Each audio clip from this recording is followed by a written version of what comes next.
আসসালামু আলাইকুম। আমি প্যান্ট শার্ট পরে ঘুরবো, আমি জিন্স পরবো, আমি বুট পরবো, সব কিছু পরবো। আর হ্যাঁ, আপনি যে কেন যে আমার হুজুরের সাথে বিয়ে দিল আমি বুঝতে পারলাম না। আপনি যে এইগুলো সব খুলবেন, এই দাড়ি টাড়িগুলো ক্লিন শেপ করে তারপর আমার সামনে আসবেন, তার আগে আমার সামনে আসবেন। বুঝতে পারছেন কি বলছি? দুলা ভাই, ও আমার দুলা ভাই, চলো না দুজনে সিনেমা দেখিতে যাই, সিনেমার নাম নাকি তোমাকে চাই। দুলা ভাই, সিনেমার নাম নাকি তোমাকে চাই। আস্তাগফিরুল্লাহ।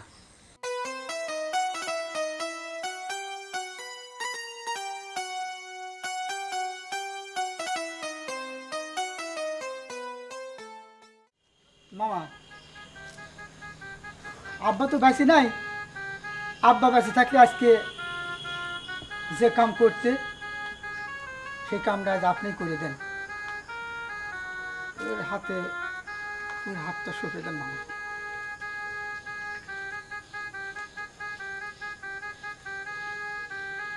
বাবারে, তুমি তো সব কিছু জেনে শুনেই বিয়ে করছো। আর যেহেতু সব কিছু জানোই তুমি, আশা করি এটা মেনেই তুমি সংসার করবা। একটু ধৈর্য নিয়ে বোঝার চেষ্টা করবা, সুখী হবা তোমরা। জি মামা, আল্লাহ ভরসা, আমাদের জন্য দোয়া করবেন। আচ্ছা, ঠিক আছে। আসসালামু আলাইকুম। আসসালামু আলাইকুম বাবা।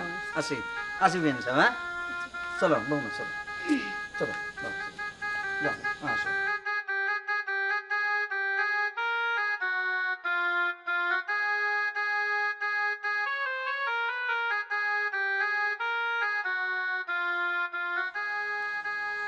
ভাইয়া, তুমি এতদিন ধরে কইতে তোর বড় অপুর আগে বিয়ে হোক, তোর বড় অপুর আগে বিয়ে হোক, তারপরে তোর বিয়ে দেবো।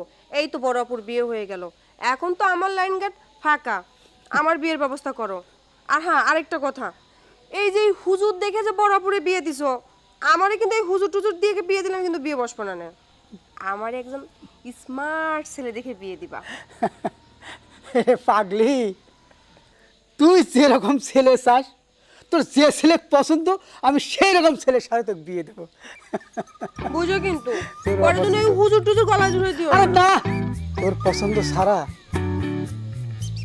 কোনো ছেলের সাথে আমি তোকে বিয়ে দেবো না। আমার লক্ষ্মী ভাইয়া, চলো ঘরে চলো। আচ্ছা, চলো। আসসালামু আলাইকুম।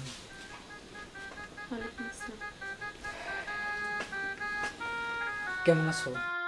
ভালো। আলহামদুলিল্লাহ। আসলে আমি জানি তুমি তোমার জীবনে অনেক পাপ কাজ করেছো, অনেক খারাপ কাজ করেছো। আমি সব জেনেও তোমাকে আমি বিয়ে করেছি।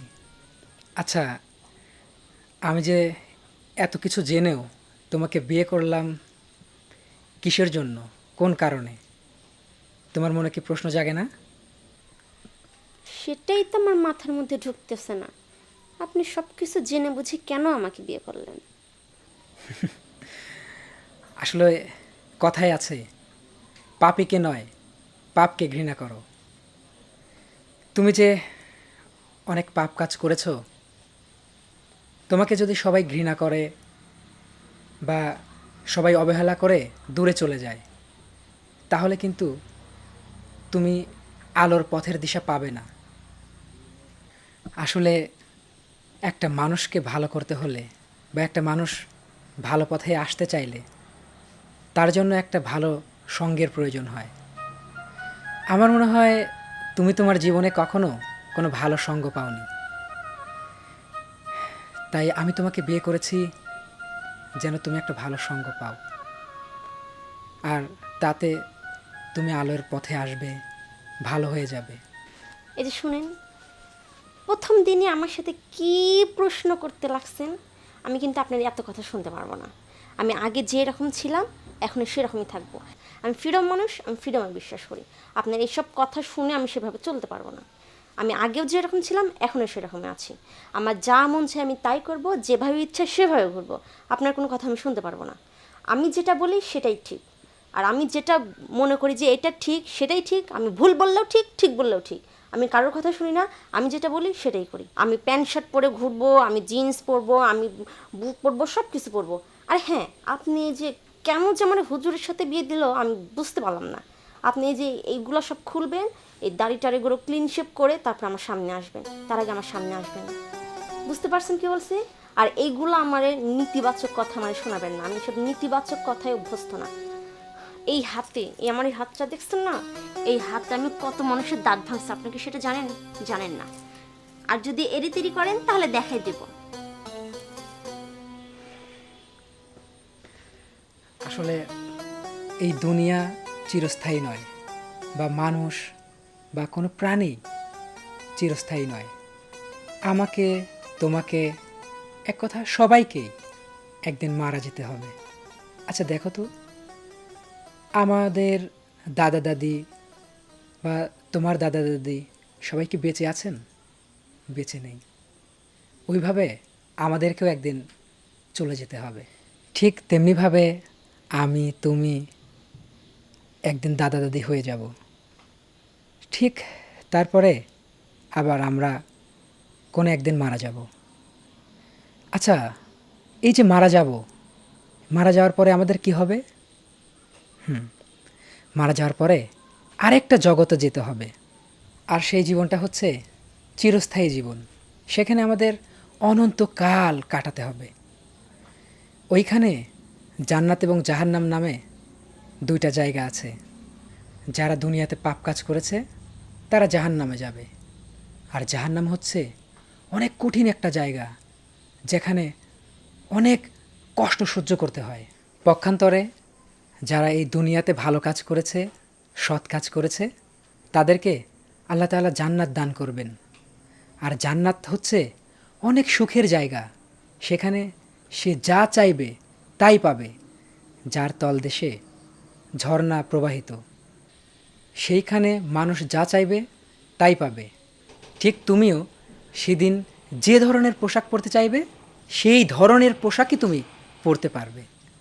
আচ্ছা বলো তো, তুমি কি চাও না সেই স্বাধীনতা, সেই সুখ, সেই আনন্দ? বলো। হ্যাঁ, ওই জীবনের সুখ আমিও চাই, কিন্তু তার জন্য আমাকে কি করতে হবে? তার জন্য প্রথম কাজ হচ্ছে নামাজ পড়া। চলো আজকে এই বাসর রাতে আমাদের দাম্পত্য জীবনটা নামাজের মাধ্যমে শুরু করি।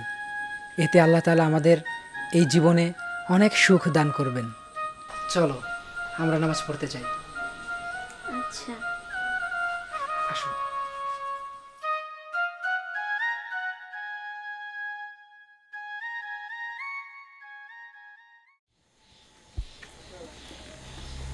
রিপন সাহেব, স্যার ওই হুজুরের বাসাটা মনে হয় এইটাই, তাই না?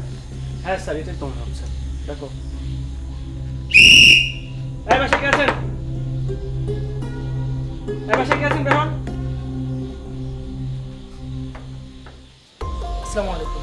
ওয়ালাইকুম আসসালাম। এই নেমে আসেন, এখানে নেমে আসেন। আপনারা? নিচে নেমে আসেন, স্যার কথা বলবে। জি স্যার। এদিকে আসেন। হুজুর, আপনি কি রিঙ্কি নামে কাউকে চিনেন? হ্যাঁ ওই যে সাত্তারের বোন রিঙ্কি, হ্যাঁ, রিঙ্কি আমার স্ত্রী। ওনার বিষয়ে একটু কথা বলতে আসলাম। মানে আইনের কাজে আমাদেরকে একটু সহযোগিতা করুন। ওনাকে ডাকুন। আইনের কাজে সহযোগিতা? উনি আসুক, তারপরে বলতেছে। এত রাতে উনাকে ডাকবো? উনি তো ঘুমাচ্ছে। ডাকেন, কথা আছে। আসলে আজকে তো আমাদের বাসর রাত, আর এত রাতে উনাকে কিভাবে ডাকি? হ্যাঁ, বুঝছি যে আজকে আপনাদের বাসর রাত, তবে থানা থেকে আমাদেরকে পাঠিয়েছে, তো আমাদের বড় স্যার আপনাদের কাছে পাঠিয়েছে। একটা তদন্তের সাথে না একটু দরকার, একটু ডাকেন। রিঙ্কি, রিঙ্কি, একটু বাইরে আসো তো।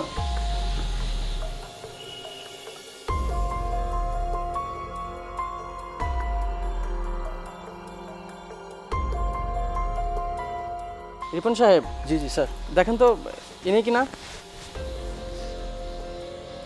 হ্যাঁ স্যার, হ্যাঁ ইনি। আচ্ছা, আপনি রিঙ্কি না? জি। আসলে হুজুর, গত কয়েকদিন আগে একটা বাস ডাকাতিতে সিসিটিভি ফুটেজে আমরা কিছু ডাকাতদের ছবি সংগ্রহ করেছি। তো ওইখানে আপনার স্ত্রীর মতনই একজন কালো চশমা পরে, প্যান্ট শার্ট পরে ওই ডাকাতের সাথে ছিল। মানে ওনাকে সন্দেহজনিত কারণে আমাদেরকে থানা থেকে পাঠিয়েছে, এই জন্য ওনাকে আমাদেরকে থানাতে নিতেই হবে। আচ্ছা, ওনারা যা বলছেন তা কি সত্য? না মানে বুঝতে পেরেছি। না মানে স্যার, জানেন তো আজকে আমাদের বাসর রাত। আজকের এই রাতে আমার স্ত্রীকে কিভাবে ছেড়ে দেই বলুন? না মানে স্যার, বলছিলাম এই আপনারা যে গ্রেপ্তার করে নিয়ে যাবেন, এটির উদ্দেশ্য তো মানে তাকে সংশোধন করা, কিন্তু সে সেখানে গিয়ে যদি পরিবর্তন না হয়, সে যদি সংশোধিত না হয়, বরং জেল থেকে ছাড়া পেয়ে আর যদি বেপরোয়া হয়ে যায়, এই যে আপনারা যে গ্রেপ্তার করে নিয়ে যাবেন, এটি কি ফলপ্রসূ হবে বলুন স্যার? তাই স্যার, মানে আমি বলছিলাম আমাকে যদি মাত্র 7টা দিন সময় দিতেন, তাহলে আমি ওর সব ভার নিতাম, ওকে সংশোধন করার দায়িত্ব আমি নিতাম। আর স্যার, কথা দিচ্ছি আমি আমার স্ত্রীকে সংশোধিত করে দেবো ইনশাআল্লাহ। রিপন সাহেব, তাহলে কি করা যায়? স্যার লোকটাকে দেখে মনে ভালোই মনে হচ্ছে। আচ্ছা হুজুর, আপনি একজন সম্মানিত ব্যক্তি, আপনার জন্য আমরা 7টা দিন সময় দিলাম। আপনি যদি তাকে ঠিক করতে পারেন তাহলে আমাদের কোনো সমস্যা নাই, আমরা এদিকে ঠিক করে নেব। আর যদি মানে আপনার থেকে উনি পালায় যায় বা কোনো কিছু হয়, কোনো অকারেন্স ঘটে, তাহলে কিন্তু তার টোটাল দায়ভার আপনাকে নিতে হবে। আসসালামু আলাইকুম। ওয়ালাইকুম আসসালাম। শুক্রিয়া স্যার।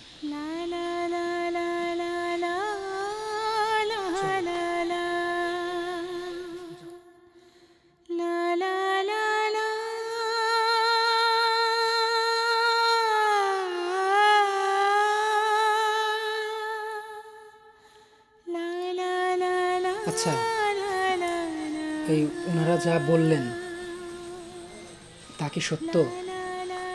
আসলে আমি না ওনাদের সামনে কিছু বললাম না। হ্যাঁ, ওনারা যেটা বলছে আসলে এটা সত্য। আসলে আমি না অনেক খারাপ ছিলাম আগে। আমার যারা ফ্রেন্ড সার্কেল ছিল তারা সবাই অনেক নেশা করে, আমিও অনেক নেশা করতাম। আসলে আমার নেশাটা মাথায় উঠে গেছিল, তো কি করব, টাকা কোথায় পাবো বুঝতে পারছিলাম না। তো আমার ফ্রেন্ড সার্কেলের সাথে আমি না ছিনতাই করছিলাম, ওই ছিনতাইয়ের সঙ্গে না আমি জড়িত আছি। এটা আমার আসলে বাসায় সবাই জানাজানি হয়ে গেছে, সেই জন্য বোধ হয় আপনার মতো আলেম দেখে আমাকে অনেক তাড়াতাড়ি বিয়ে দিয়ে দিল। এখন আমি বুঝতে পারছি। দেখেন, আমি আপনাকে হাত ধরে কথা দিচ্ছি, আমি আর কখনো খারাপ কাজ করব না। শুক্রিয়া, আলহামদুলিল্লাহ।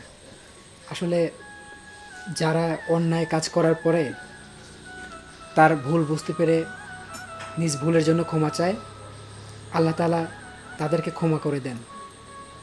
আমার মনে হয় আল্লাহ তাআলা তোমাকেও ক্ষমা করে দিবেন। আপনার বুদ্ধিমত্তার কারণে আমি আজকে এত বড় বিপদের থেকে বেঁচে গেলাম। আসলে আপনি অনেক ভালো। আমি না সারা জীবন আপনার সেবা করতে চাই। আপনি যা বলবেন আমি তাই করব। আমি নামাজ কালাম পড়ব, সব কিছু করব, সব কথা শুনবো আপনার। আমি দুনিয়াতেও শান্তি চাই, আখিরাতেও শান্তি চাই। আলহামদুলিল্লাহ, আল্লাহ তাআলা তোমার এই নেক আশাকে পূরণ করে দিন। চলুন না আল্লাহর কাছে শুকরিয়া আদায়ের জন্য 2 রাকাত নফল নামাজ পড়ি। এই তো একটু আগেই তো পড়লাম। আবার পড়ব। আবার? আচ্ছা চলো।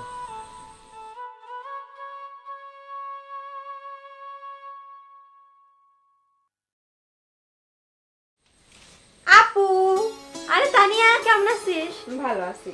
আসসালামু আলাইকুম ভাইয়া। ওয়ালাইকুম আসসালাম। ভাইয়া বসো, তানিয়া বস। ভাইয়া বসো। রিঙ্কি, তোর এত পরিবর্তন দেখছিস, ও আমাকে সালাম দিলে। আসলে ভাইয়া আমার সব পরিবর্তনের পিছনে উনির হাত। উনি আমাকে এতটা পরিবর্তন করছেন। আচ্ছা, হারুন কই গেছে? ওরা দেখছি না তো। ভাইয়া উনি তো বাসায় নাই, বাজারে গেছে। আসবে, একটু পরে চলে আসবে। কেন আপা বাজারে গেছে কেন? তুই আবার মাইরটাতে নাকটা ফাটাই দিস নাই তো? ছি ছি, তুই এসব কি বলিস? আমি এখন নামাজ কালাম পড়ি। আমার ভয় হয় জানিস, একদিনে যে তোকে কি বলছিলাম, তুই এক ঘুষি মেরে আমার যে দাঁত দুটোই নাই করে দিবি। সেটার জন্য ভাই আমার ক্ষমা করে দিও। আসলে আমি তো তখন বুঝতে পারি নাই। আর তানিয়া, তুই হচ্ছে এইভাবে চলাফেরা করিস না বোন। নামাজ কালাম পড়তে হবে, একদিন তো সবাইকে মরতে হবে, তাই না? এইভাবে চলাফেরা করলে তো গুনাহ হবে। আমি যে ভুলগুলা করছি, তুই সেই ভুলগুলা করিস না। তোর দুলাভাইকে বলবো নি, আসার পরে যখন আসবে না বলবো নি, তোর মাপ দিয়ে যেন একটা বোরখা কিনে নিয়ে আসে। বোরখা নিয়ে আসে দিবে তোরে। বোরখা আমার জন্য? আমি বোরখা পরবো? এক মিনিট আপা, তুই এটা কি পরছিস? এটা কি? এটার নাম কি? এটা হিজাব পরছি। কেন? হিজাব? তুই এই গরমের মধ্যে তুই এইটা পরে নিজের এরকম ঢাইকে রাখছিস কেন? গরম লাগছে না, পড়তে পড়তে অভ্যাস হয়ে গেলে দেখবি যে আর গরম লাগছে না, বুঝছিস? আল্লাহর রহমত আছে এইগুলার মধ্যে, তুই বুঝতেছিস না। তুই এইগুলা করে আর চলাফেরা করিস নি। নামাজ পড়তে হবে, রোজা করতে হবে, এ বেপর্দায় চলাফেরা করিস না বোন। আমি যে ভুলগুলা করছি তুই অন্তত সেই ভুলগুলা করিস না। শোন, তোকেও তোর দুলাভাইয়ের মতো হুজুরের সাথে বিয়ে দেব, তাহলে তুই অনেক কিছু বুঝতে পারবি। তুই মানে বুঝলাম না, বিয়ে হয়ে শ্বশুর বাড়ি আসতে পারলি না, তুই মানে হাদিস কালাম নামাজ রোজা নিয়ে কথা বলতে? শোন আপা, আমার দ্বারা এগুলো হবে না। আমি একটা স্মার্ট মেয়ে, আর আমি যদি বিয়ে করি একটা স্মার্ট ছেলেকেই বিয়ে করবো, তোর হুজুর বিয়ে করবো না আমি। শোন রে বোন, তুই বুঝতে পারছিস না, ওই স্মার্টের মধ্যে কোনো কিছু নেই, বুঝছিস? ওইগুলো আরো অশান্তি, মানুষ খারাপ চোখে দেখে, খারাপ ভাবে। দুনিয়াতেও অশান্তি, কবরে গেলেও অশান্তি, অনেক কষ্টের জায়গা কবর, বুঝছিস? ভাইয়া, তুমি ওকে একটু বোঝাও। তুমি তো নামাজ কালাম পড়তে পারো নাকি? আমি তো এখন ঠিক হয়ে গেছি, তুমি তো দেখতেই পাচ্ছ। কিন্তু তুমি তো আগে ভালো ছিলা, কিন্তু তুমি তো এখন নামাজ কালাম পড়তে পারো নাকি? রিঙ্কি, আমার আজ যে কি আনন্দ লাগছে জানিস, তোর ভিতরে এত পরিবর্তন। তুই 5 ওয়াক্ত নামাজ পড়িস, আবার আমাকেও তুই নামাজ পড়ার তাগিদ দিচ্ছিস। আমি খুব খুশি, খুব খুশি আমি। আরে এক রাত্রের মধ্যে তোর এত পরিবর্তন। ভাইয়া, আসলে আল্লাহ যাকে হেদায়েত দেয় না, হ্যাঁ, তার 1 মিনিটের মধ্যেই তার পরিবর্তন চলে আসে। তো তোমরা বসো, রেস্ট নাও। আমার শ্বশুরকে আমি একটু পানি দিয়ে আসি। হ্যাঁ, বসো তানিয়া, বসো।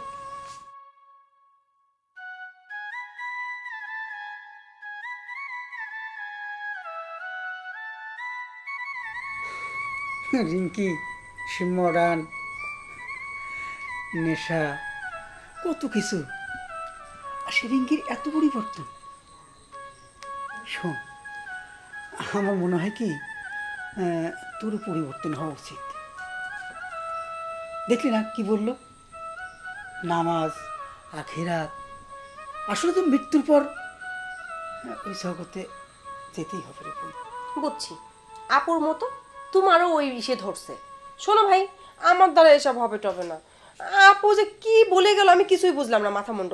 এই নামাজ কালাম আমার এতে হবে না, ভাল লাগতেছে না। যাই, আমার দুলাভাই কোথায় আছে একটু খুঁজে বের করে দুলাভাইয়ের সাথে একটু ইটিস আর একটু পিটিস মেরে আসি। এই শোন, এই বেশি কিছু করিস নি কিন্তু।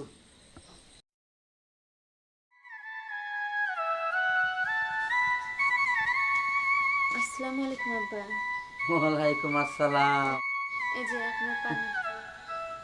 আমি তো স্বপ্ন দেখতেছি না মা। হ্যাঁ, একদিনেই তোমার এত পরিবর্তন। আব্বা, আমি আমার ভুলগুলো বুঝতে পারছি। আপনার ছেলে আমাকে সব সংশোধন করে দিছে। আব্বা, আপনি আমার জন্য দোয়া করবেন। আমি যতদিন বেঁচে আছি ততদিন যেন আপনার সেবা করে যেতে পারি, আপনার ছেলের সেবা করে যেতে পারি। আমি দুনিয়া আখিরাত দুটোই চাই, আর যেন আল্লাহর ইবাদত করতে পারি। এটাই আমার আজ খুব বড় পাওয়া মা। তোমার মতো মেয়ে আজকে আমার জ্ঞানের কথা শোনাচ্ছ। তুমি অনেক অনেক দিন বেঁচে থাকো মা, তুমি অনেক সুখী হও, আমি দোয়া করি মা। আব্বা আমার- ওই যে আপনার জন্য অজুর পানি রাখছি, অজু করে নিন। আচ্ছা মা, দেন। যাই মা আমি। আল্লাহ,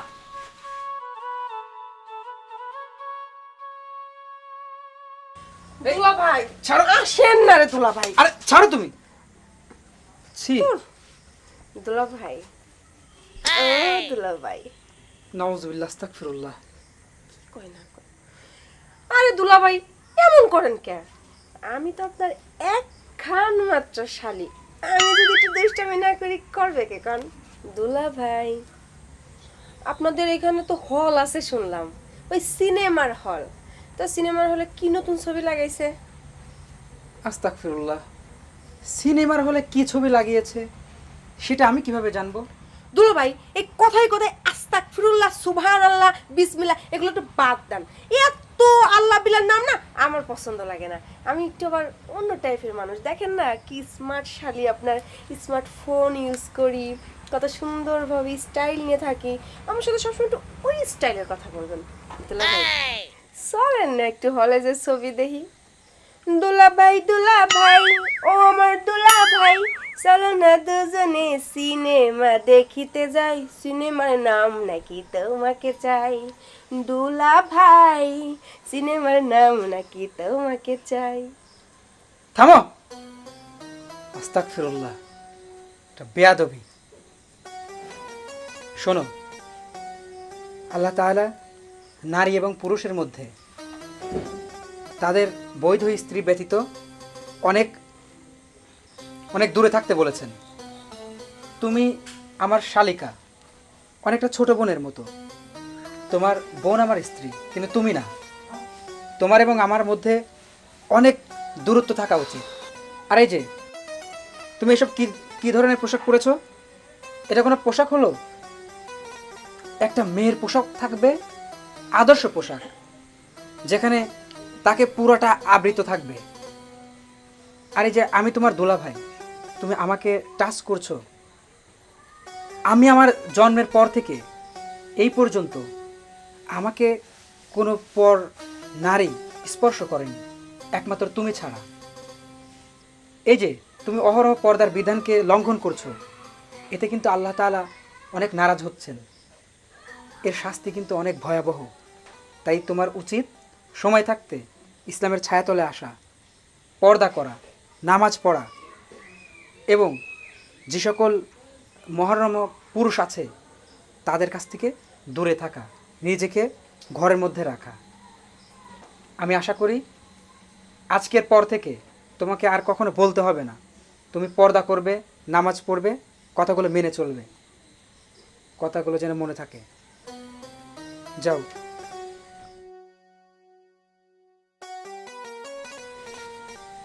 আস্তাগফিরুল্লাহ, মানুষ এমন হতে পারে, এরকম না দেখলে বুঝতেই পারতাম না। আল্লাহ, আপনি এদেরকে হেদায়েত দান করুন।